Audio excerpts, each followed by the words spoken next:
Hey, everybody. If you can hear me, please just let me know. That's always a good thing on Facebook to know that we are live. Um,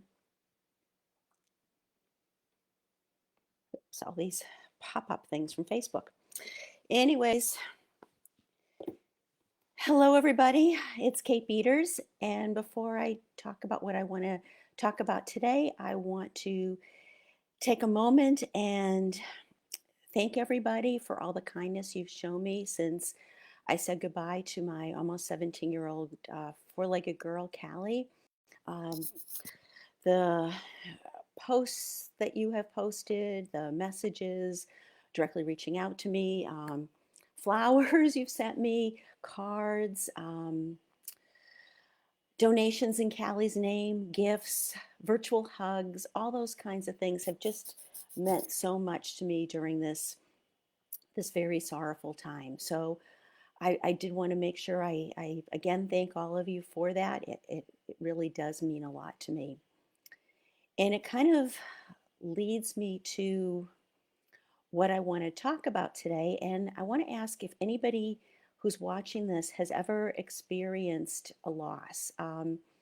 It could be the loss of a pet or a loss of a loved one.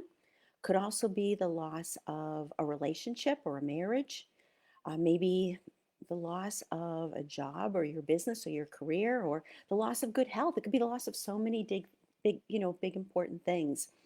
Um, and when that happens, when you do go through that loss, the way we're kind of taught in society, and I'll just speak for North America, or at least specifically for the United States, is that we're kind of taught like get right back on that horse, like keep moving forward and don't stop and all that. And there are times where that does make sense to just keep moving forward, but there are also times where you're provided an opportunity, you're given an invitation to really ask yourself, what's next? Where do I want to go from here?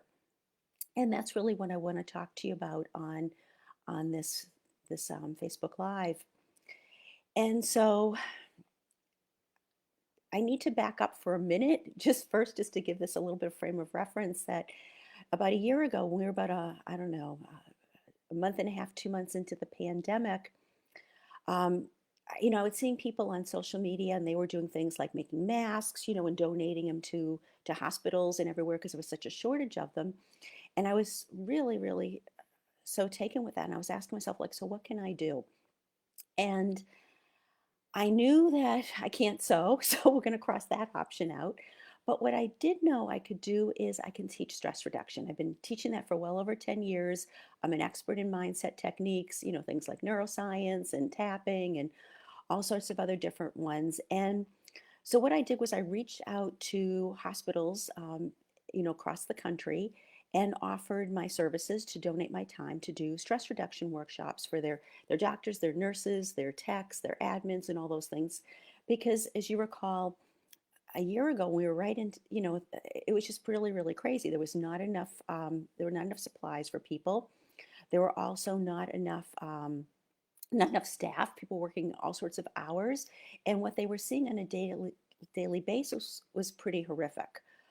So you tie all that into also the fact that then when they would leave the hospital, they'd have to like wait in line at the supermarkets, and there wasn't enough, there were shortages of everything, and then they go home and maybe they had a homeschool, or maybe they couldn't see their loved ones. So it felt really good. It felt like an honor to be able to support people in that way, using my expertise to help others. And so when I said goodbye to Callie, I felt like my heart was being ripped out of my body. If anyone's ever experienced that, that's just how I kind of describe it. And I felt her calling to me. And, after I kind of got over the initial stages of grief, and as an entrepreneur, one thing that entrepreneurs we do is we create. If there's a need for something, and especially when it's in our wheelhouse, we create. And I really could feel Callie calling to me, and letting me know there's a need for something. And that's what I want to share with you on what I've created. So there were two experiences that have really stuck with me with Callie. And one is when she was a senior dog, last few years, there was a lot of care that I was taking of her. Lots of doctor's visits, there was lots of medications, had to rearrange my schedule.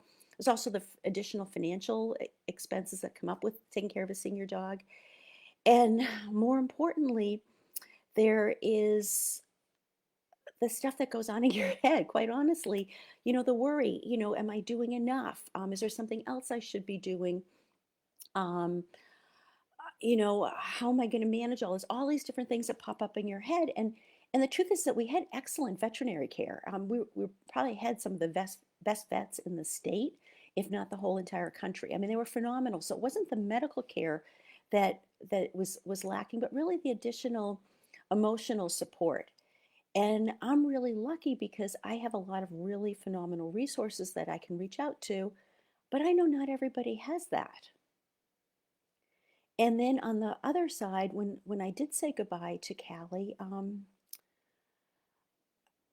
grief grief is messy. Grief is yucky. And when I said goodbye to both my parents over the last couple of years, there were bereavement groups, and there was a place for me to kind of share the emotions I was going through. And the truth is, at least for the United States, I'm not going to speak about other countries, but in the United States, we just don't know how to deal with grief. We're uncomfortable with it. We don't like it. It's messy. We want it far away from us. And anybody who's ever experienced grief knows that you're invited to join a club that you never ever wanted admission to. And people don't know what to say unless they've actually experienced grief. They don't know what to say. And they kind of feel like if they say something like, well, I'm really sorry for your loss, that kind of makes it okay. And then they can kind of just move on and let's get everything back to normal. If you work for a company and you're going through grief, they expect it to be over. They want a timeline. They want to know in a week that you're kind of done with your grief. And that's not how grief is. Grief is messy. There's different emotions that you experience, and they're not necessarily linear, and they get all mushed together. There really is no end of grief. It's just that you over time you start experiencing the feelings differently. And the thing I've really come to realize, having experienced the loss of three people well, Callie, I consider her a people, and those of you who've had dogs understand what I'm saying, but that grief, instead of being scared of grief, what I realized is that we grieve deeply because we love deeply. We grieve deeply because we love deeply. And we understand that. And when I understood that, I was less afraid of grief.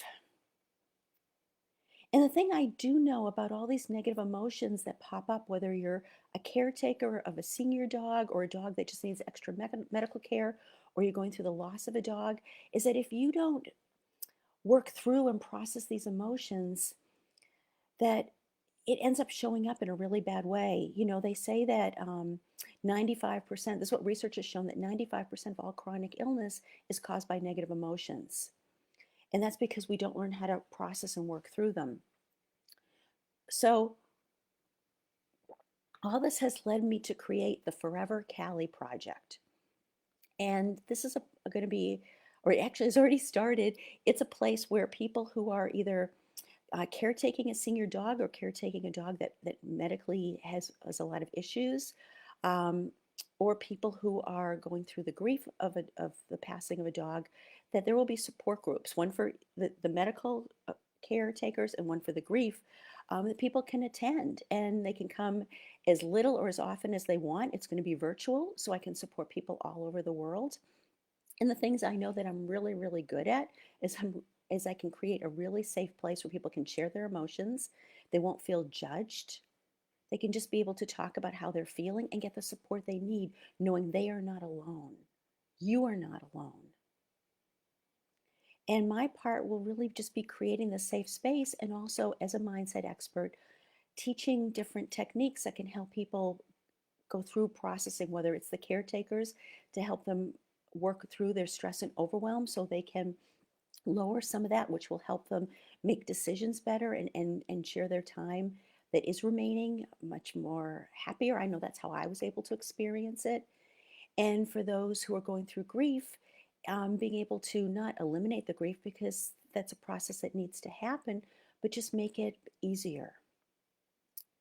So this is truly a heartfelt project. You can check it out at forever-cali, that's CALI.com, forever-cali.com, and you can read more about this. And there are also free resources. So for those of you who don't want to participate in a group, that's fine. You can check out the free resources and take advantage of those. And I'm just really, really honored that I'm being called to do this and be able to share my gift with those who can benefit from it.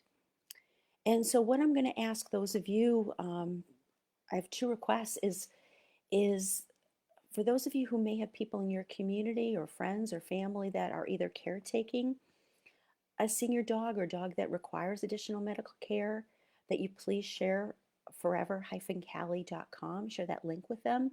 Or if you know somebody who has lost a dog, said goodbye to a dog, please share forever-cali.com so they can get some support, whether it's attending one of these support groups or whether it is taking advantage of the free resources. Please share this information.